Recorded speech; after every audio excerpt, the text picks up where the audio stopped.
अस्सलामुअलैकुम। आज की इस वीडियो में हम lecture number 8 state transition diagrams पढ़ने वाले हैं। ठीक है, CS504 का लेक्चर नंबर 8। इसमें हमारे पास है state transition diagrams. State transition diagram का मतलब होता है, वैसे एक टेक्निक है जो डोमेन नॉलेज के लिए इस्तेमाल की जाती है। ठीक है, हमारे पास ये स्टेट ट्रांजिशन डायग्राम्स का मतलब होता है कि ना किसी चीज़ का हाँ, एक ख़ास हालत में तब्दील हो जाना। ठीक है, कोई दूसरी शक्ल आपको अपना लेना।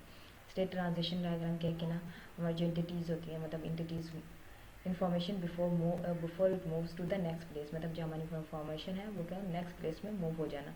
ठीक है, वहाँ पर स्टेट ट्रांजिशन डायग्राम्स में आ जाती है इंफॉर्मेशन का मूव होना दूसरी स्टेट में। ठीक है, ये हमारे पास स्टेट ट्रांजिशन डायग्राम्स आती हैं। इसमें हमारे पास एक एग्जांपल है, a trouble report and it's life cycle is इसका इंट्रोडक्शन। ट्रबल्स क्या होता है? ट्रबल होती है प्रॉब्लम्स, किसी चीज़ की मुश्किल आ जाना। ठीक है, अब जैसे कि हमारी सॉफ्टवेयर इंजीनियरिंग का टॉपिक है, तो ये इसमें आएगा कि ना हमारी जो कम्युनिकेशन नेटवर्क्स की जो कम्युनिकेशन होती है डेवलप, तो प्रॉब्लम जो उसमें जो प्रॉब्लम आती है ना, उसको कहेंगे हमारे पास ट्रबल। ठीक है, उसको कहेंगे ट्रबल। जी, ट्रबल रिपोर्ट्स एंड स्टेटस उनके पास हमारे पास हैं queued, open active, deferred, cleared, closed and disable. ठीक है, अब हम इसे एक डायग्राम की मदद से समझते हैं, जिसमें क्यूड होता है एक ऐसी स्टेट जहाँ पर कतार के तौर पे ना कतार में खड़े होते हैं। ठीक है, मतलब एक चीज़ आ रही है फर्स्ट इन फर्स्ट आउट। ठीक है, इसी तरह से कहना मतलब कतार कतार में रहना ना। तो यहाँ हमारे पास प्रॉब्लम आ रही है। ठीक है, वन बाय वन आ रही है। उसको क्या किया? ओपन एक्टिव में। ओपन एक्टिव में मतलब होता है उस पर काम शुरू किया। काम शुरू करने के बाद उसका जो प्रॉब्लम थी, जो आपके पास ट्रबल था, उसको क्लियर कर दिया। फिर उसके बाद प्रोग्राम हो गया क्लोज। फिर आ जाते दोबारा, आपके पास दोबारा प्रॉब्लम आई। ठीक है, ओपन एक्टिव में गई, उसमें वो आपको पता चला कि ये बहुत ज़्यादा ना मतलब कम्प्लेक्स प्रॉब्लम है। तो फिर आपने क्या किया? उसे डिफरेंट में डाल दिया। ठीक है, ठीक है। तो इससे क्या मतलब हाँ कि ना आपने जो उसको मतलब पोस्टपोन कर दिया, कुछ वक्त के लिए पोस्टपोन कर दिया, या फिर उसको कैंसिल कर दिया। ये फिर कैंसिल में चली जाएगी अगर वो आपसे ना हो सकी, हल ना हो सकी, फिर मतलब और भी करने में, तो उसे पोस्टपोन करना हमारे पास क्या रहता है? डिरेफ्ट में आ जाएगा। डिजेबल में आ जाता है। डिजेबल में वो चीज़ आती है जैसे आपने ये साइकिल कंप्लीट कर लिया, आपका क्लियर भी हो गया आपका प्रोग्राम, और क्लोज्ड भी हो गया। लेकिन डिसेबल में वो आ जाएगा कि आप अपडेट नहीं कर सकते, सिर्फ पढ़ सकते हैं। ठीक है, अब आ जाते हैं arranging information in tabular form, मतलब डेटा को किस में करना? डेटा को एक टेबल की फॉर्म में समझना। ठीक है, टेबल की फॉर्म में उसे ना कर देना, कन्वर्ट कर देना, converting information in tabular form, मतलब टेबल की फॉर्म में करना।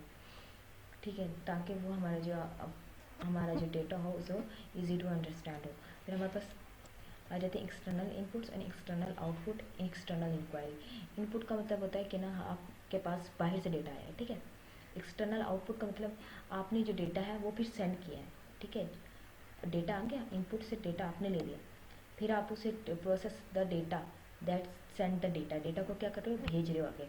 ठीक है, वो जो डेटा जो सेंड किया है, फिर आगे आ जाती है हमारे पास एक्सटर्नल इंक्वायरी, जो आपके डेटा को, जो प्रोसेस जो डेटा है ना उसको देखेगी, वो आ जाती है एक्सटर्नल इंक्वायरी। डेटा आया, आउटपुट में गया, आउटपुट में मतलब आपने देखा है ना, देखा, फिर वो किस पे जाएगा? इंक्वायरी पे जाएगा, एक्सटर्नल इंक्वायरी पे जाएगा। ठीक है, ये तीन स्टेट्स में आ गए।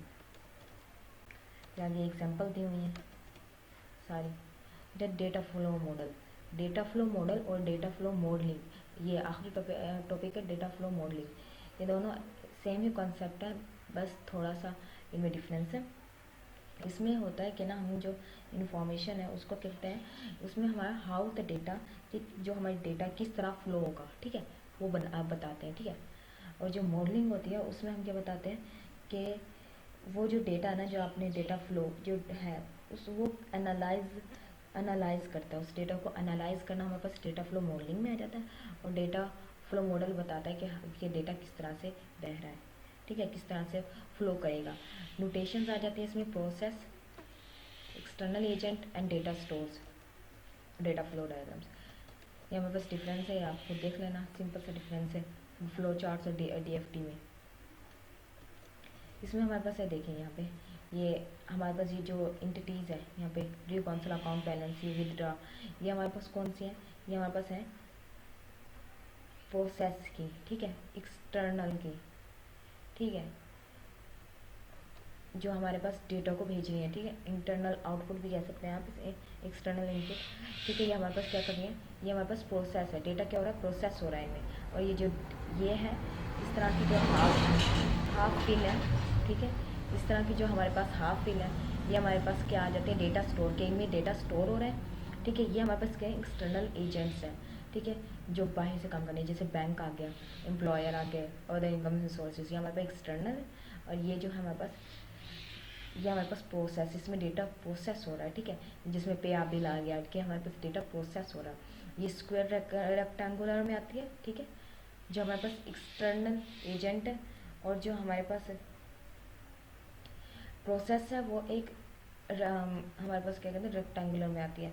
और जो डेटा फ्लो है वो उसका डेटा डेटा स्टोर है, जो डेटा स्टोर हो रहा है किस में हो रहा है, हमारे पास एक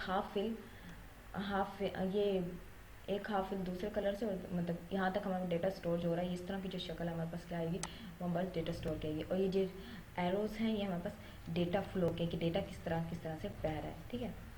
ये सारी वही बताया। डेटा फ्लो मॉडलिंग, जैसे मैंने पहले बताया कि डेटा फ्लो मॉडलिंग और डेटा फ्लो में थोड़ा सा ही फ़र्क है। डेटा फ्लो का मतलब था कि ना हम जो डेटा है उसको कॉन्सेप्चुअली रिप्रेजेंट कर रहे हैं, जबकि डेटा फ्लो मॉडलिंग का मतलब है कि हम डेटा को किस तरह से एनालाइज कर रहे हैं। उम्मीद है आपको ये लेक्चर पसंद आएगा। मिलते हैं नेक्स्ट वीडियो में।